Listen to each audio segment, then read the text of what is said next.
السلام علیکم کلاس 7 کیسے ہیں آپ سب؟ ٹھیک ہے، میں امید کرتی ہوں کہ آپ سب اچھے ہوں گے اور اپنا کام وقت پر کر رہے ہوں گے۔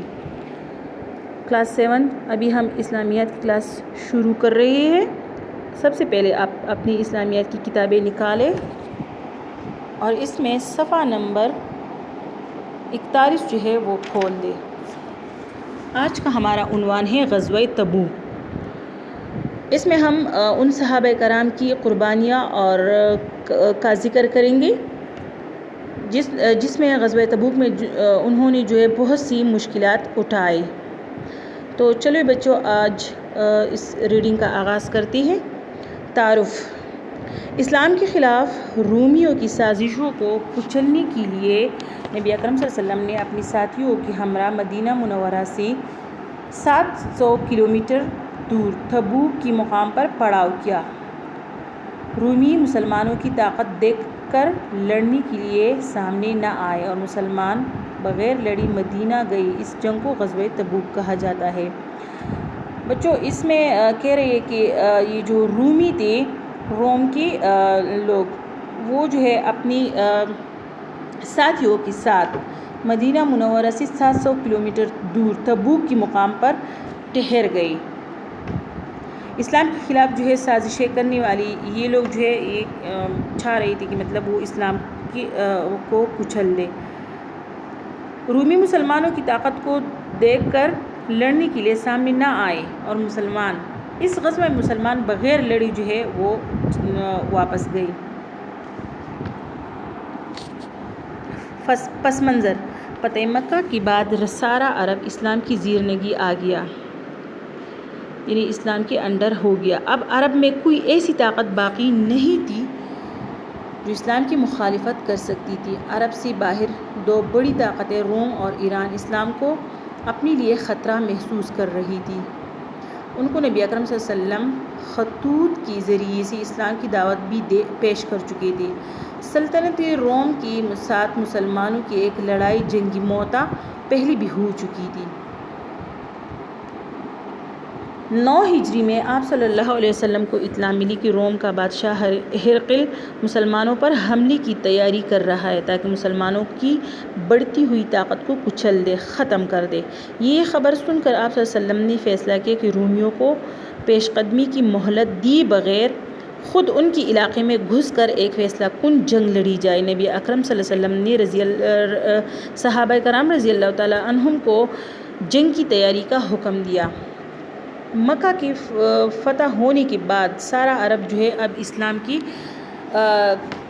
زیرنگی آ گیا تھا، یعنی انڈر ہو گیا تھا۔ اب عرب میں کوئی بھی ایسی طاقت نہیں تھی جو اسلام کی مخالفت کر سکتی تھی۔ البتہ دو بڑی طاقتیں باہر کے روم اور ایران، یہ دو ملک جو تھے یہ اسلام کو اپنے لیے بہت بڑا خطرہ محسوس کر رہے تھے، اور ان دو بڑی طاقتوں کو نبی کریم صلی اللہ علیہ وسلم نے خطوں کے ذریعے جو ہے اسلام کی دعوت دے چکے تھے۔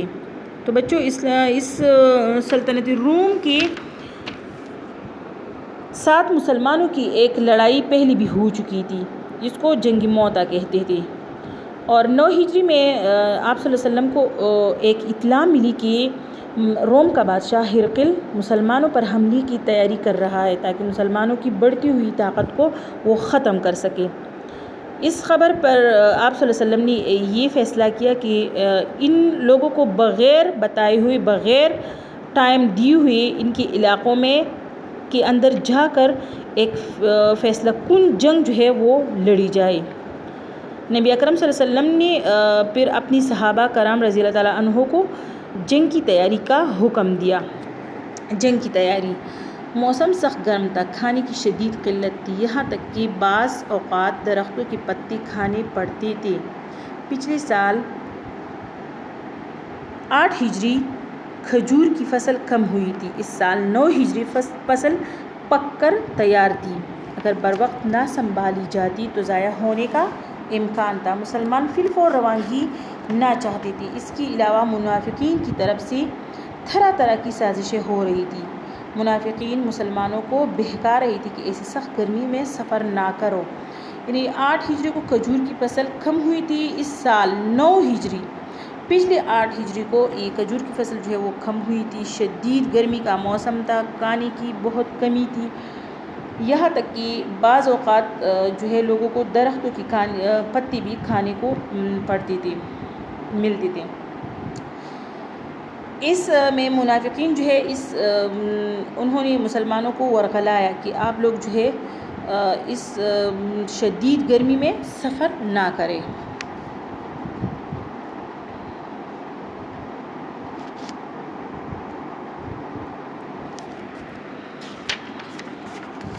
اللہ تعالیٰ نے ان منافقین کو قرآن مجید میں ان الفاظ سے تنبیہ فرمائی۔ ترجمہ: اور وہ کہنے لگی کہ ایسی گرمی میں نہ نکلو، کہہ دیجئے جہنم کی آگ اس سے شدید گرم ہے، کاش یہ لوگ سمجھتے۔ یہ سورۃ التوبہ کی آیت نمبر 81 ہے۔ اس میں اللہ تعالیٰ نے جب یہ منافقین نے مسلمانوں کو روکنے کی کوشش کی تو اللہ تعالیٰ نے یہ آیت جو ہے یہ نازل کی کہ ان سے کہو کہ جہنم کی آگ جو ہے اس سے بھی زیادہ شدید ہے۔ مسلمانوں کے لیے یہ سخت آزمائش اور تنگی کا دور تھا۔ قرآن نے اس تنگی کے وقت ساعۃ العسر کہا ہے۔ قرآن نے اس تنگی کے وقت کو ساعۃ العسر کہا ہے۔ ان تمام مشکلات اور رکاوٹوں کے باوجود مسلمانوں نے نبی اکرم صلی اللہ علیہ وسلم کے حکم پر لبیک کہا اور اس غزوے میں شرکت کی۔ نبی اکرم صلی اللہ علیہ وسلم کی ذات انہیں دنیا کی ہر چیز سے زیادہ محبوب تھی۔ وہ نبی اکرم صلی اللہ علیہ وسلم کی اشارے پر اپنی جانیں قربان کرنے کے لیے ہم وقت تیار رہتی تھی، یعنی مسلمانوں کے لیے یہ وقت بہت زیادہ مشکلات کا تھا۔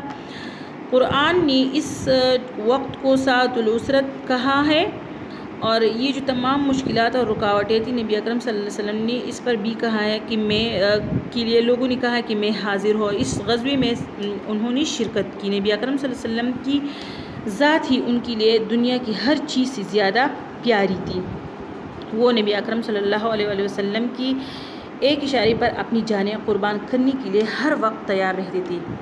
آپ صلی اللہ علیہ وسلم نے اس غزوے کے لیے مسلمانوں کو اللہ کی راہ میں مال خرچ کرنے کا حکم دیا۔ تنگی کے باوجود ہر صحابی کی یہ خواہش تھی کہ وہ بڑھ چڑھ کر اپنا مال پیارے نبی صلی اللہ علیہ وسلم کی خدمت میں پیش کرے۔ مسلمانوں نے نہ صرف اس غزوے میں خود حصہ لیا بلکہ مالی اعصار کی ایسی مثال قائم کی جو تاریخ میں ہمیشہ یاد رکھی جائے گی۔ حضرت ابوبکر رضی اللہ تعالیٰ عنہ نے اپنے گھر کا سارا مال نبی اکرم صلی اللہ علیہ وسلم کی خدمت اقدس میں پیش کیا اور گھر والوں کے لیے اللہ اور اس کے رسول کے سوا کچھ باقی نہ چھوڑا۔ حضرت عمر فاروق رضی اللہ تعالیٰ عنہ نے اپنا نصف مال پیش کیا، یعنی آدھا مال پیش کیا۔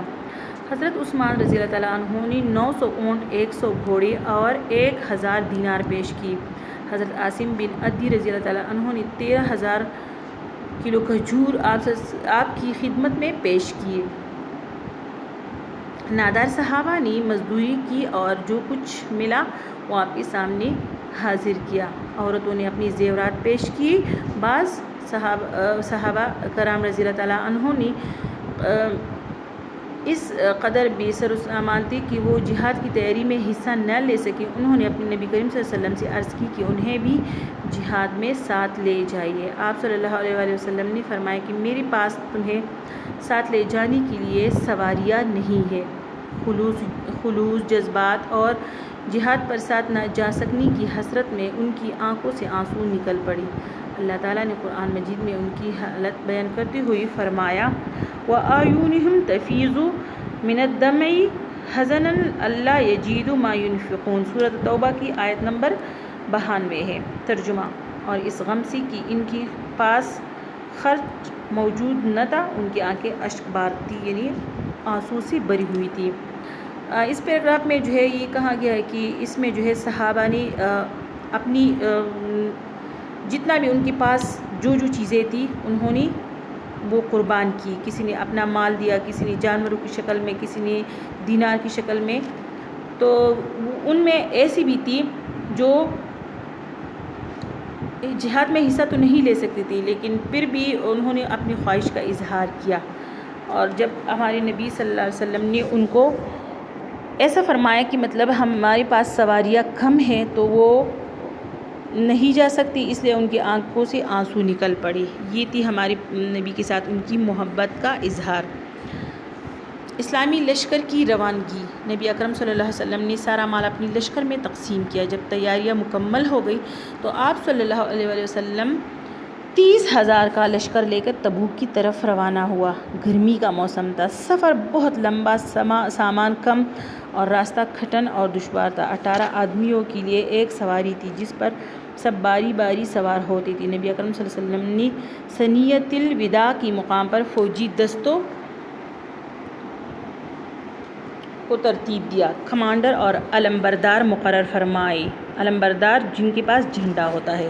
سب سے بڑا علم حضرت ابوبکر رضی اللہ تعالیٰ عنہ کو دیا، یعنی سب سے بڑا جھنڈا جو ہے حضرت ابوبکر صدیق رضی اللہ تعالیٰ عنہ کو دیا۔ اسلامی لشکر مقام حجر پر پہنچا تو شدید گرمی، پیاس اور تھکاوٹ سے برا حال تھا۔ نبی اکرم صلی اللہ علیہ وسلم نے اللہ تعالیٰ سے دعا مانگی اور باران رحمت کا نزول ہوا۔ اسلامی لشکر نے پانی پیا، اپنے جانوروں کو بھی پلایا اور مزید استعمال کے لیے محفوظ بھی کر لیا۔ تبوک پہنچ کر نبی اکرم صلی اللہ علیہ وسلم نے نہایت جامع خطبہ دیا۔ آپ صلی اللہ علیہ وسلم نے مسلمانوں کو دنیا اور آخرت کی بھلائی کی طرف راغب کیا، انہیں اللہ کے عذاب سے ڈرایا اور اس کی طرف سے انعامات کی خوشخبری دی۔ اس طرح مسلمانوں کا جوش عروج پر پہنچ گیا۔ مسلمانوں کی فتح۔ دوسری طرف رومیوں اور ان کے ساتھیوں کو نبی اکرم صلی اللہ علیہ وسلم کی آمد کی یعنی آنے کی خبر ہوئی تو ان میں خوف کی لہر دوڑ گئی، یعنی وہ ڈر گئی۔ انہیں آپ صلی اللہ علیہ وسلم کا سامنا کرنے کی ہمت نہ ہوئی اور وہ اندرونی ملک مختلف شہروں میں بکھر گئی۔ مسلمان بغیر لڑائی کے کامیاب و کامران مدینہ واپس آئے۔ اہل مدینہ نے باہر نکل کر نبی اکرم صلی اللہ علیہ وسلم کا استقبال کیا اور بچیوں نے وہی گیت گائے جو ہجرت مدینہ کے موقع پر گائے تھے۔ نبی اکرم صلی اللہ علیہ وسلم نے تبوک میں 20 دن قیام فرمایا۔ بچوں اس میں جتنا آپ لوگوں نے پڑھا کہ مطلب اب پیغمبر علیہ السلام جو ہے جب ان کی آمد یعنی آنے کا اعلان ہوا تو ان لوگوں کو خوف محسوس ہوا۔ کس کو؟ رومیوں کو۔ آپ صلی اللہ علیہ وسلم ان کو آپ صلی اللہ علیہ وسلم کا سامنا کرنے کی ان میں کوئی حوصلہ نہیں تھی اور وہ شہر کے اپنے ملک کے مختلف شہروں کے اندر جو ہے وہ چھپ گئی۔ مسلمان جو ہے وہ بغیر لڑائی کی کامیاب و کامران مدینہ واپس آئے۔ اہل مدینہ نے باہر نکل کر نبی اکرم صلی اللہ علیہ وسلم کا پرجوش استقبال کیا اور بچیوں نے بھی وہی گیت گائے جو ہجرت مدینہ کے موقع پر انہوں نے گائے تھے۔ ہمارے نبی صلی اللہ علیہ وسلم نے تبوک میں 20 دن کا قیام فرمایا۔ نتائج و اثرات۔ غزوہ تبوک کی درج ذیل اثرات مرتب ہوئے۔ دنیا میں اس وقت کی سب سے بڑی فوجی قوت روم پر مسلمانوں کا ایسا رعب و دبدبہ پڑا کہ ان میں اسلامی لشکر کا سامنا کرنے کی ہمت نہ ہوئی اور وہ اندرونی ملک مختلف شہروں میں بکھر گئی۔ لوگوں پر یہ بات اچھی طرح واضح ہو گئی کہ اب جزیرۃ العرب میں اسلام کی طاقت کے سوا اور کوئی طاقت نہیں ہے۔ مسلمانوں کی فوجی ساکھ میں اضافہ ہوا اور مسلمانوں نے بہت سے اہم سیاسی فوائد حاصل کیے جن کا حصول جنگ کی صورت میں ممکن نہ تھا۔ عیسائی قبائل نے نبی اکرم صلی اللہ علیہ وسلم کی خدمت میں حاضر ہو کر جزیے کی ادائیگی قبول کی اور صلح کا معاہدہ کیا۔ اللہ تعالیٰ نے منافقین کی سازشوں کا پردہ چاک کر دیا اور ان کے خلاف سخت رویہ اختیار کرنے کا حکم دیا، یعنی ان کی نتائج ایسے ہی مسلمانوں کے حق میں بہت بہتر نکل آئے اور مسلمان جو ہے بغیر لڑائی کیے ہوئے وہ جو ہے کامیاب و کامران ہو کر واپس ہو گئی۔ تو بچوں یہ تھا غزوہ تبوک، اس کا اسلامی پس منظر جو جتنا آپ لوگوں نے پڑھا اس کو دوبارہ آپ پڑھنے کی کوشش کیجئے۔ اس ریڈنگ کو اپنا بہت زیادہ خیال رکھیے۔ اللہ حافظ۔